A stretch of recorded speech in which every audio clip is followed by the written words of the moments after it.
And Ewen and Lazarus will square off. Well, Ewen doesn't look like he wants much of a part of it, but once you start, you may as well finish it. Gee, I never wanted to be a fighter. I kept getting put in that role. And now, for the third time since May, an NHL player has died. The National Hockey League has earned the dubious distinction of being the only league still denying that playing the game can be hazardous to the brain. Ewen has got a big-time cut. From the moment I was told that he didn't have CTE, I couldn't eat, I couldn't sleep. I just didn't believe it.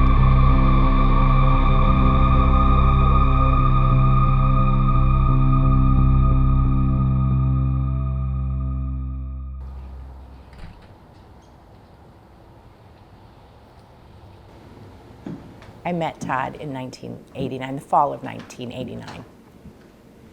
I was actually a hairdresser at the time, and I cut his hair and we went on a date. He just was kind and thoughtful, and he opened the door for me, and that's really what attracted me to him. The funny thing is we'd only known each other 3 weeks, and he asked me to marry him. We wanted kids right away, and we did. We had my son Tyler the first year, and then Chad came 3 years after that.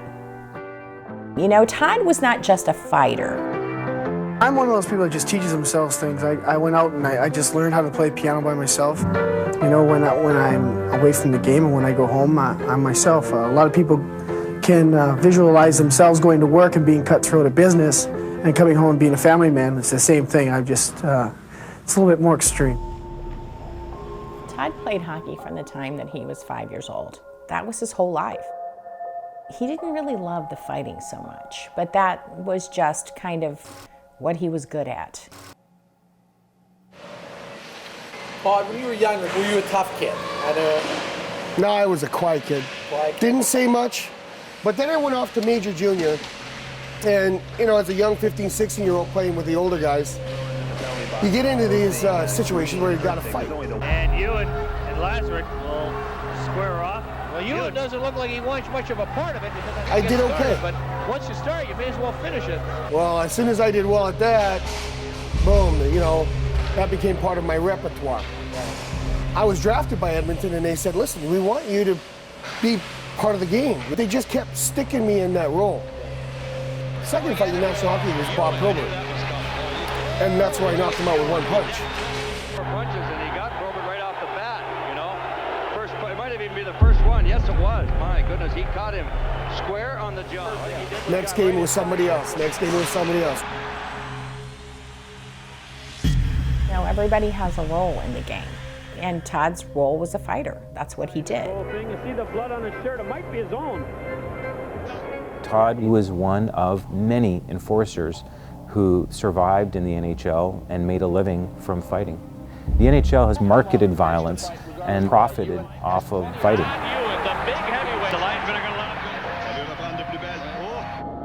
He had a lot of injuries. He had shattered the orbital in his eye. He had multiple broken noses. He got hit so hard one time that the screws in the front of his helmet went into his forehead, and he had to get stitches. Todd Ewen has got a big-time cut that definitely the referee would take a look at if it was a boxing match and say, get the doctor up here, we want to see if he can continue on. Todd played in the NHL for 13 years.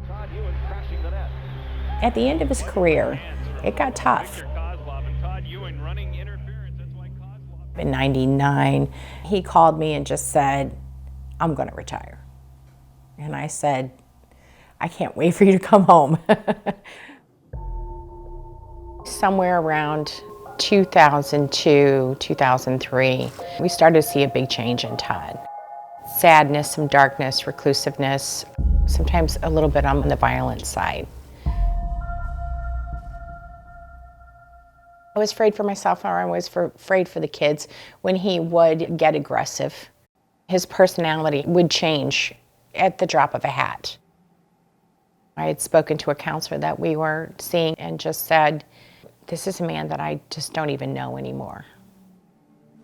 The Ontario Provincial Police have confirmed that former NHLer Bob Probert has died. Probert had a degenerative brain disease called chronic traumatic encephalopathy.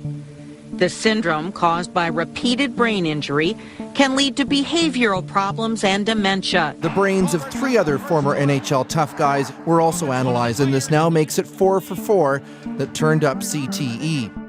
Several of the other fighters in the NHL had passed away. And so as that became more public, he heard about CTE and then started to research CTE and then said, you know, this might be what's going on with me.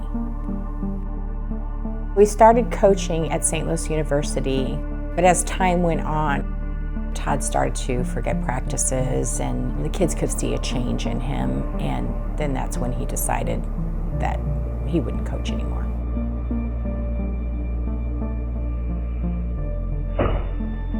In the spring of 2015, he called me and he said, I'm lost. I actually found him 5 miles from our house. And I said, what happened? And he said, I didn't know where I was. And he told me, you know, this isn't the first time that this has happened. I've just waited it out before. Todd said to me, I will not be a burden to you. And at the time, I didn't know what that meant. In September 2015, he took his own life. Good evening. We begin with sad news tonight. Todd Ewen, a former NHL player from Saskatoon, has died.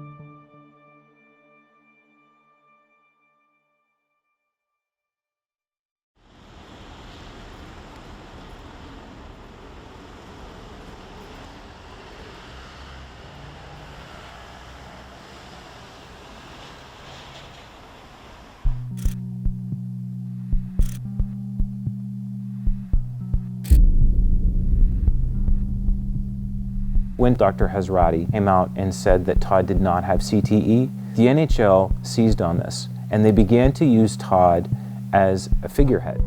Gary Bettman, the NHL commissioner, wrote that the media has fanned the fears about CTE, and in fact, Gary Bettman used Todd Ewen as an example of that.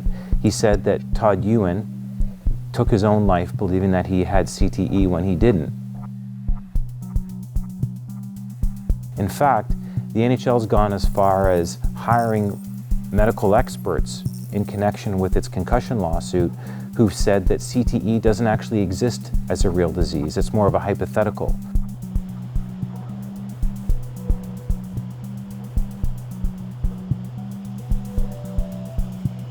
At its core, the NHL concussion litigation was a negligence case and a personal injury case. The NHL had a duty to protect the players. They breached that duty by minimizing or hiding the risk of fighting in CTE. Experts were used on both sides for their arguments for and against class certification. When I heard that Dr. Hazrati was disclosed as one of the NHL's experts, I thought, wow, because of the Todd Ewen findings, frankly. She prepared a report in support of the NHL's defenses in the case. And Todd was certainly made a key component of that. You're right. I have so far examined the brains of 3 NHL players, Todd Ewen, Steve Montador, one unnamed. None of the brains showed any indication of trauma, such as contusions, old bleeding, or axonal injury. Did I read that correctly? Yes. I deposed Dr. Hazrati in March 2018. Do you think that fighting in hockey is bad for the brain? Same objection. Well, it depends what type of fighting. If they're swearing at each other, I don't think it's going to do much to the brain. So, bare knuckle fighting where they're landing blows to the head? Same objection. If it's good for the brain or not, I don't know.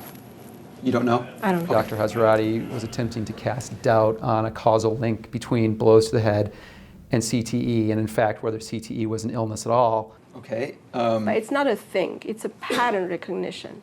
You say CTE is not a thing, it's a pattern condition? It's a pattern recognition.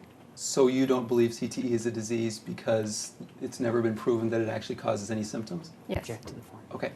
If you were to ask anybody, doctor, anybody, they would say certainly it is a disease and that it has some serious consequences. For her to come out and say it is not a disease, that would be not just a minority view, but a very, very, I think, polarizing, out there type of view. You know, Dr. Hazrati is an interesting character in Todd's story. She did sign a court document indicating that she'd invoiced the NHL and was receiving money from the league, and that money was all going into her research.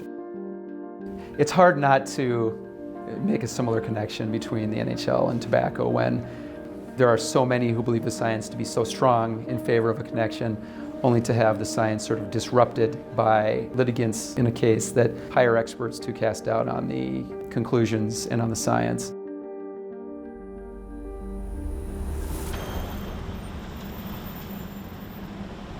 My name is Charles Tatter. I'm the director of the Canadian Concussion Center. Dr. Lili-Naz Hazrati has been the neuropathologist on our team from the beginning. Dr. Hazrati does not see a causal link between CTE and subconcussive blows. She may have said that. Yeah, you'll have to ask her. Are you familiar with Todd Ewen's case? I am. But I think to discuss that case, I don't have permission to discuss that case. I think you probably should ask my neuropathology colleague who may have permission. I don't know if she does have permission. But I think that would be your best source of information.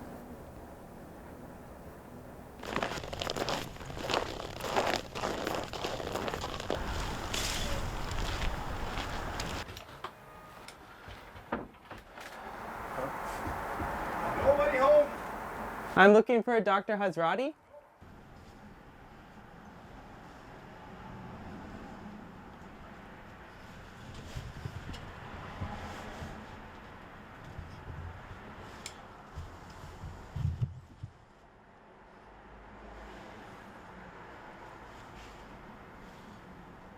From the moment I was told that he didn't have CTE, I couldn't get off my mind. I couldn't eat, I couldn't sleep.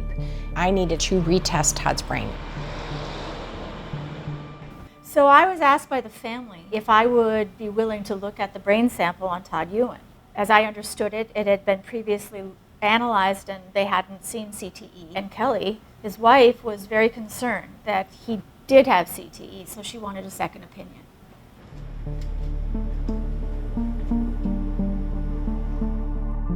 And we found there were 16 foci of CTE. That's enough for us to push it up to stage 2. Stage 1 is if we just see a couple, maybe 1 or 2, but in Todd we did see multiple lesions. When a spouse, when a person who knows someone and loves someone and has known them for many years says, there is something wrong with my partner, you really have to pay a lot of attention to that because they know them better than anyone else. They probably know them better than the person knows themselves. And the wife is often right. It would be so much easier for me to just walk away from this now that the truth is out, but I don't want to see other people suffer the way we suffered. My hope in all of this is that the NHL will stand up and admit that, head trauma is related to CTE. And my goal is to get help for the families that are currently suffering. I know if Todd were standing here today and we said to him, if you gave back the 13 years you played in the NHL, then you could live a normal life, he would do it in a heartbeat.